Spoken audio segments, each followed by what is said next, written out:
Hello दोस्तों, welcome to my channel doctor Irfan lectures. मेरा नाम है डॉक्टर इरफान। मैं आप लोगों को बायोलॉजी पढ़ाऊंगा। दोस्तों, आज हम पढ़ेंगे डायबिटीज़ मेलाइटस के बारे में, जिसको हम शॉर्ट में डीएमबी कहते हैं। आमतौर पर हम इसको शुगर भी कहते हैं। दोस्तों, इस लेक्चर में हम डायबिटीज़ की डेफिनेशन पढ़ेंगे। सबसे पहले हम पढ़ेंगे कि डायबिटीज़ क्या है।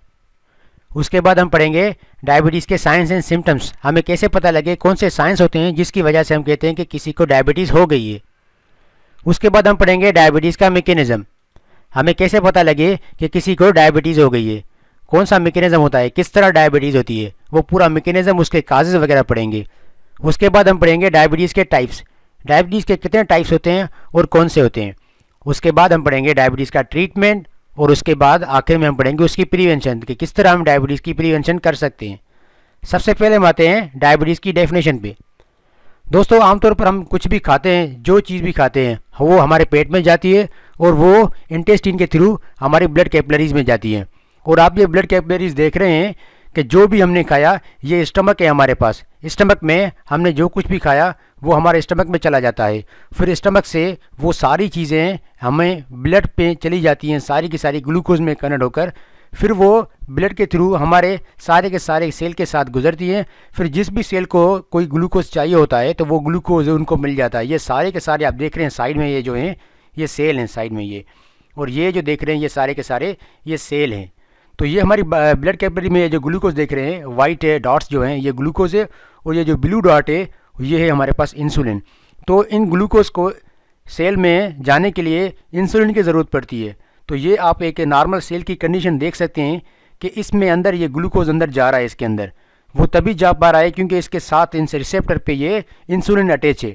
और इसमें देख सकते हैं इसमें इंसुलिन नहीं है, तो ये ग्लूकोज सारा का सारा बाहर है। तो ये ग्लूकोज सेल के अंदर नहीं जा पा रहा, इसी वजह से ये ग्लूकोज जो है ये बाहर खड़ा है और ये अंदर सेल यूटिलाइज नहीं कर पा रहा। तो इस चीज़ को हम कहते हैं, इस पेशेंट को या इस पर्सन को डायबिटीज़ हो गई है। अब हम आते हैं कि कौन कौन सी साइंस एंड सिम्टम्स होती हैं जिसकी वजह से हम कहते हैं कि किसी को इंसुलिन हो गई है। सबसे पहली जो चीज़ है वो होती है इंक्रीज्ड थर्स्ट। किसी भी पेशेंट को अगर डायबिटीज़ है तो उसको बहुत ज़्यादा प्यास लगती है, जिसकी वजह से वो बहुत ज़्यादा पानी पीता है। और जब बहुत ज़्यादा पानी पीता है तो उसी वजह से उसको यूरिनेशन भी ज़्यादा आती है, जिसको हम कहते हैं फ्रीक्वेंट यूरिनेशन। बहुत बार बाथरूम में जाता है यूरिन करने के लिए, और उसकी वजह से इसको बहुत सारी भूख भी लगती है, एक्सट्रीम हंगर। उसके साथ साथ वो एक्सप्लेन नहीं कर पाता कि मेरा वेट लॉस किस वजह से हो रहा है और क्यों हो रहा है, मतलब उसका वेट लॉस भी होता है। उसके बाद जो चौथी चीज़ है, पांचवी, वो है फटीग, यानी कि उसको बहुत सारी थकावट होती है, पूरे जिस्म में दर्द होता है हर जगह। ठीक है, तो ये होते हैं साइंस एंड सिम्टम्स। आखिरी चीज़ होती है वो होती है इरिटेबल, वो हर चीज़ से इरिटेट होता है, तंग हो जाता है। ये सारी की सारी साइंस एंड सिम्टम्स अगर किसी में पाई जाती है तो ये सारी की सारी साइंस एंड सिम्टम्स हैं कि उस पर्सन को डायबिटीज़ हो गई है।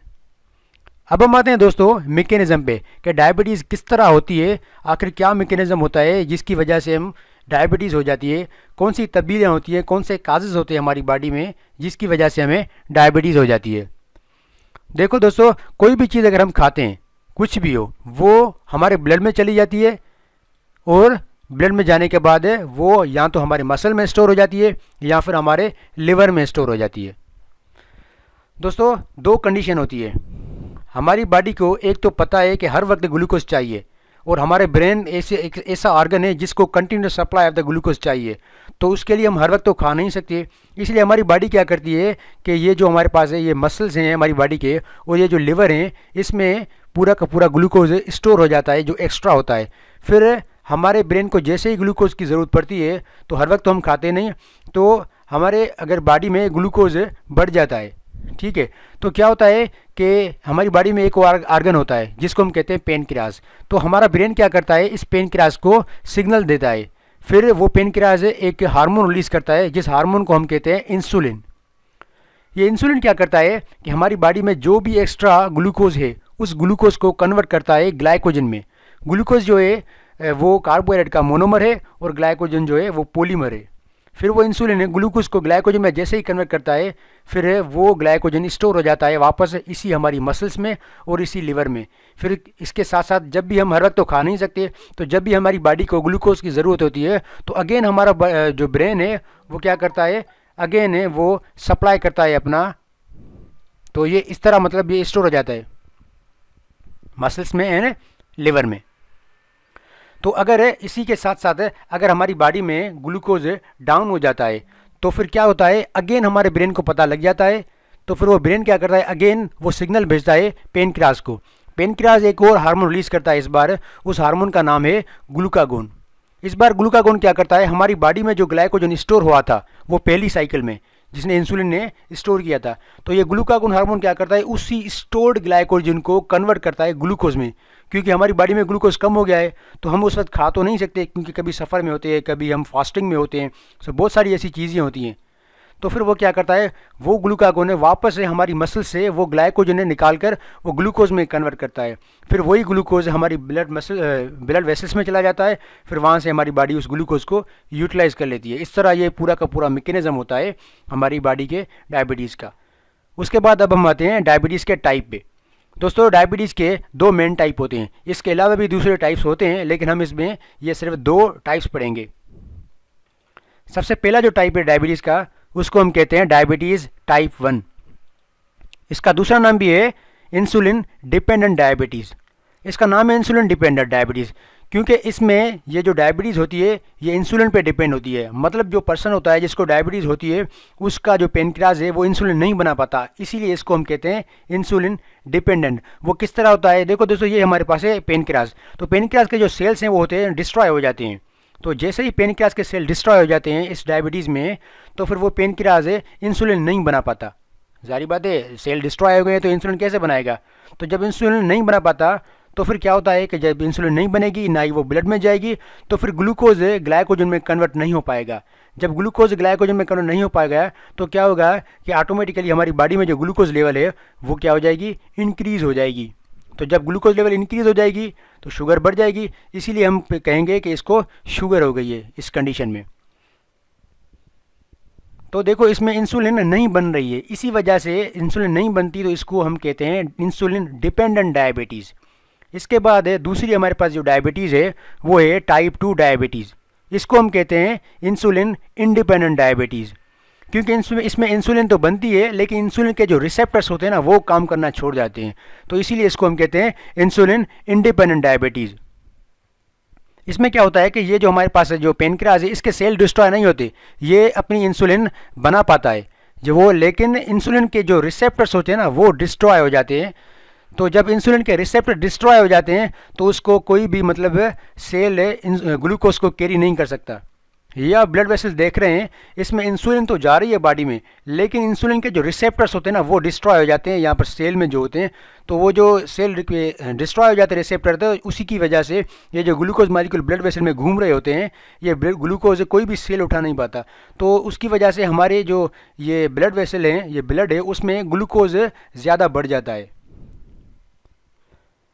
तो जारी बात है इंसुलिन ग्लूकोज बढ़ जाएगा। क्यों बढ़ेगा, अभी मैंने बताया, क्योंकि वो ग्लूकोज को ग्लाइकोजन में कन्वर्ट नहीं पा रहे हैं, वो कन्वर्ट नहीं हो पाएगा। क्यों नहीं हो पाएगा, क्योंकि इंसुलिन को रिसेप्टर जो हैं वो ख़राब हो गए हैं। तो इसकी वजह से अगेन इस कंडीशन में भी ग्लूकोज की लेवल इंक्रीज़ हो जाती है, रेज हो जाती है। तो इसको हम अगेन कहते हैं कि इस पेशेंट को या इस पर्सन को शुगर हो गई है, जिसको हम कहते हैं टाइप 2 डायबिटीज़। तो देखो इसमें इंसुलिन तो बन रही है लेकिन वो यूज़ नहीं हो रही है, इसी वजह से इसको हम कहते हैं इंसुलिन इंडिपेंडेंट डायबिटीज़। दोस्तों अब हम आते हैं ट्रीटमेंट के ट्रीटमेंट क्या है। दोस्तों जो टाइप 1 डायबिटीज़ है जिसको हम कहते हैं इंसुलिन डिपेंडेंट डायबिटीज़, मतलब है इसमें इंसुलिन नहीं बन रही। क्यों नहीं बन रही, क्योंकि इंसुलिन के जो सेल्स हैं पेनक्रियाज के वो डिस्ट्रॉय हो गए हैं। तो इंसुलिन नहीं बन रही तो ग्लूकोज ग्लाइकोजन में कन्वर्ट नहीं हो पा रहा। तो इसमें हम क्या करेंगे, सिंपल इंसुलिन की इंजेक्शन दे देंगे पेशेंट को, जिसकी वजह से वो जो पेशेंट है वो उसकी इंसुलिन की जो लेवल है वो मिल जाएगी, वो ग्लूकोज है ग्लाइकोजन में कन्वर्ट हो जाएगा बॉडी में। दूसरी है टाइप 2 डायबिटीज़, इसको हम इंसुलिन इंडिपेंडेंट कहते हैं। मतलब इसमें इंसुलिन तो बनती है लेकिन इंसुलिन के जो रिसेप्टर्स होते हैं वो काम ठीक से नहीं करते, वो ग्लूकोज को उठा नहीं पाते बॉडी के सेल के पास पहुंचाने के लिए। तो इसमें हम क्या करेंगे कि इसमें हमें मुख्तलिफ ड्रग्स होती हैं जिसमें मेटफॉर्मिन होता है या फिर एक दूसरी ऐसी ड्रग्स होती हैं जो इंसुलिन सेंसिटिव ड्रग्स होती हैं।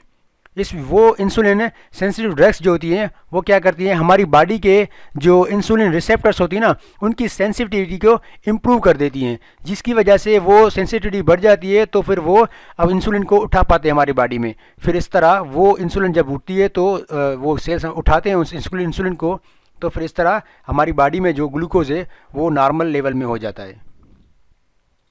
अब हम आते हैं प्रिवेंशन पे कि क्या हम डायबिटीज़ से प्रिवेंशन कर सकते हैं। डेफिनेटली अगर किसी को डायबिटीज़ नहीं होनी है या फिर वो चाहता है कि उसको डायबिटीज़ ना हो, तो वो ऐसे कौन से कदम उठाए जिसकी वजह से उसको इंसुलिन ना हो और डायबिटीज़ ना हो, सॉरी। तो फिर वो सबसे पहले हमारे पास है हेल्दी फूड्स, वो अच्छे खासे हेल्दी फूड्स खाए। तो फिर आमतौर पर हम जो चिकन बर्गर्स और ये पिज़्ज़ा वगैरह खाते हैं, यानी कि जो स्पाइसी फूड्स होते हैं वो यानी कि नहीं खाने चाहिए। हेल्दी फूड खाने चाहिए जिसमें फ्रूट्स एंड वेजिटेबल्स आ जाते हैं, नेचुरल फूड्स जो हैं। उसके साथ साथ लाइफ स्टाइल चेंजेस करनी चाहिए जिसमें डेली एक्सरसाइज होनी होती है कि डेली बंदा जो है ना एक्सरसाइज करता है, उसकी वजह से उसकी जो चांसेस होते हैं डायबिटीज़ के वो बहुत कम हो जाते हैं। उसके साथ साथ वो अगर वो उसमें वो मोटापे का शिकार है, यानी कि वो अगर ओबेस है, तो वो फिर अपना वेट लॉस करे। इसके साथ साथ ये सारी की चीज़ें इसमें आ जाती हैं। इस वजह से ये जब सारी चीज़ें वो अप्लाई करेगा खुद पे, तो फिर वो उसके साथ डायबिटीज़ उसके पास नहीं होगी। दोस्तों, अगर आप लोगों को मेरा लेक्चर अच्छा लगा हो तो मेरी वीडियो को लाइक करें, अपने दोस्तों के साथ शेयर करें ताकि वो भी इससे फ़ायदा उठा सकें। मेरे चैनल को सब्सक्राइब करें, फिर बेल के बटन पर टिक करें ताकि मैं जब भी न्यू लेक्चर अपलोड करूँ आपको नोटिफिकेशन आ जाए मेरी वीडियो सबसे पहले देखने के लिए, और ये बिल्कुल फ्री है। दोस्तों, आप मुझे फेसबुक पर, ट्विटर और यूट्यूब पर भी फॉलो कर सकते हैं, सर्च कर सकते हैं डॉक्टर इरफान लेक्चर्स के साथ। Thanks for watching.